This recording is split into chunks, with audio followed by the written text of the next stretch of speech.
Today we're diving into the latest on the Franklin fire that's been raging in Malibu, California. It's quite the developing story. Yeah, it's been all over the news. What's the latest update on that? So the fire has now grown to over 2,700 acres, Wow, and mandatory evacuations have been issued across affected areas. that's massive. Do they know how it started? It ignited earlier this week in the hills of Malibu, which, is no stranger to wildfires given its dry Right. climate and dense vegetation. Yeah, the conditions there really make it a tinderbox. Exactly. What's making it worse is the high winds and low humidity. It's like the perfect storm for wildfires to spread rapidly. So, how are the firefighters handling it? Crews from multiple agencies, including Cal Fire, are on the ground, and they've got aerial support with water drops and fire retardants. But with only 15% containment, it sounds like they're having a tough time. Definitely. The high winds are complicating containment efforts, Right. and they anticipate it could take several more days to get it under control. That's rough. Are residents being evacuated? Yes, mandatory evacuation orders have been issued for several neighborhoods, no. and residents are urged to leave immediately for their safety.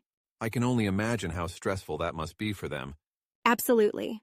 Hundreds of families have had to leave their homes behind.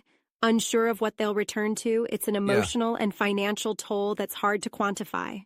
It's becoming an all too familiar scenario for communities in that area. Exactly. And that's really concerning. For many, these fires are adding constant stress and uncertainty to their lives year after year. Are there any support systems in place for those affected? Yes, emergency shelters have been set up and community organizations are rallying to provide support. That's heartening to hear. But still, the impact is immense. It is. And the firefighters are battling under extremely challenging conditions, which makes their efforts even more commendable. Can't argue with that. But do you think more could have been done to prevent this? Well, it's difficult to prevent fires entirely in such environments, but proactive measures can help. Like better management of vegetation and improved infrastructure? Exactly.